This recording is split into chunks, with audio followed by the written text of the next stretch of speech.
श्लोक 64. श्रीराम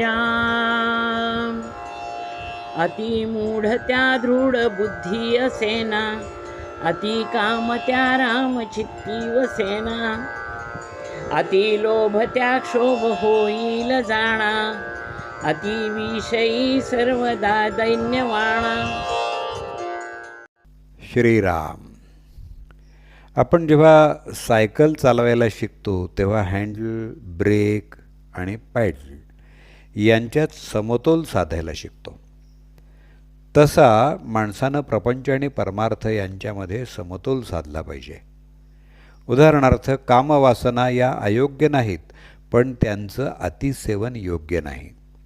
तसंच मोह, लोभ हे हवेतच, पण त्यांचा अतिरेक उपयोगाचा नाही. समर्थ बऱ्याच ठिकाणी अति या शब्दाचा वापर करतात. याचा अर्थ प्रमाणापेक्षा, जरुरीपेक्षा जास्त असा आहे. समर्थ म्हणतात, अति सर्वत्र वर्जावे, प्रसंग पाहुनी चालावे. जी गोष्ट मोह, वासना, कामना या बाबतीत आहे तीच समर्थांना बुद्धीच्या बाबतीतही अपेक्षित आहे. सामान्य माणूस बुद्धीनं स्थिर नसतो, त्याचं मन चंचल असतं. माणूस जितका विषयाधीन जास्त तितकी त्याची बुद्धी विकृत होत जाते.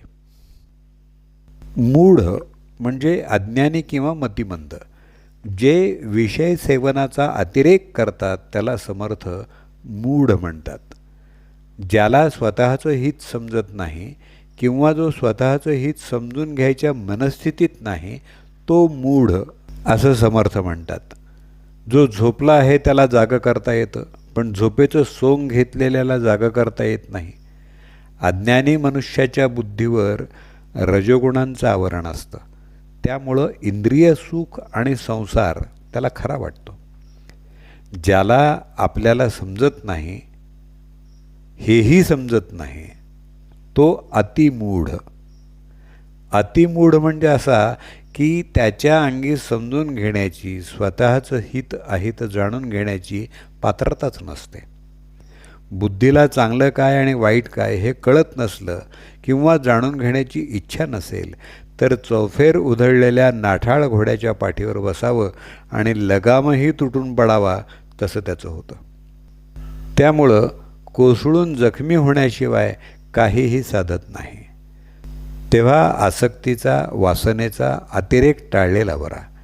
ज्याची बुद्धी दृढ असेल त्याला प्रयत्नानं, अभ्यासानं आपल्या हिताच्या ठिकाणी मन एकाग्र करता येतं.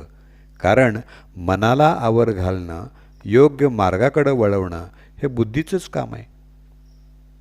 ज्याच्या अंतःकरणामध्ये अतिकाम, विषयोपभोगाची अत्यंत आसक्ती असते त्याच्या मनामध्ये रामाला स्थान नसतं.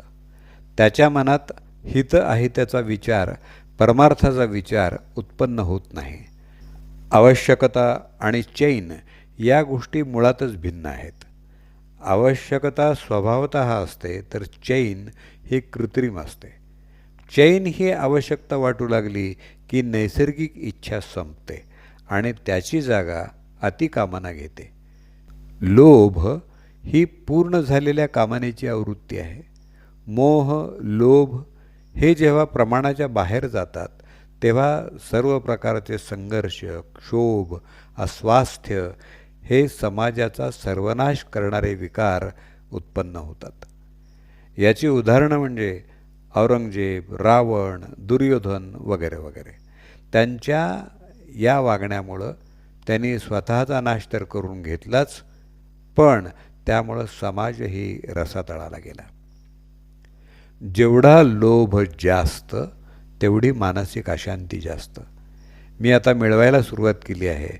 1 कोटी रुपये साठवेन, त्याच्या व्याजावर माझा प्रपंच चालेल, मग मी हिमालयात जाऊन साधना करेन, असा विचार करणाऱ्या माणसाला आपण तोपर्यंत म्हातारे होऊ आणि मग आपल्याला हिमालयातली थंडी सोसेल का हा विचार मनात येत नाही. आपण शाळेत वाचलेली खारीची गोष्ट मला आठवली. एक छोटी खार तिच्या इवल्याशा शेपटीनं झाडांना माती घालत असते. ते पाहून त्या बागेचा मालक तिला विचारतो, या झाडाला माती घालून झाली की त्याही झाडाला माती घाल, मग मी तुला मोठा अक्रोड देईन. खारीला वाटतं भरभर काम करावं म्हणजे मला जास्त अक्रोड मिळतील. त्या नादात ती इतकी दमून जाते की एक अक्रोड खाण्याचं त्राणही तिच्यामध्ये राहत नाही. आजारी माणसाला डॉक्टर सर्वप्रथम अपेयपान, अभक्ष्यभक्षण यांचं पथ्य पाळायला सांगतात. हे पथ्य न पाळणं हे घातक आहे हे समजून सुद्धा माणूस ते खायचं सोडत नाही. इंद्रियांना रुचेल ते द्यावं की पचेल ते द्यावं याचा विचार माणूस करत नाही. याचा परिणाम जेव्हा लक्षात येतो तेव्हा फार उशीर झालेला असतो. ज्यावेळी मोठे आघात होतात तेव्हा आपली चूक लक्षात येते, पण प्रयत्न करण्याइतका धीर त्यावेळी ठेवता येत नाही. शरीर, मन, बुद्धी यांची कार्यक्षमता तेव्हा संपलेली असते. मग दीनवाणं, केविलवाणं आयुष्य वाटायला येतं. अशी अवस्था म्हणजे जिवंतपणी भोगावा लागणारा नरकच. थोडक्यामध्ये जो भोगी, बुद्धिमंद आणि लोभी असतो त्याच्या अंतःकरणामध्ये रामाचं साम्राज्य असत नाही. उलट अतिविषय सेवनामुळं त्याचं आयुष्य व्यसनी, स्वैराचारी आणि दैन्यवाणं बनतं.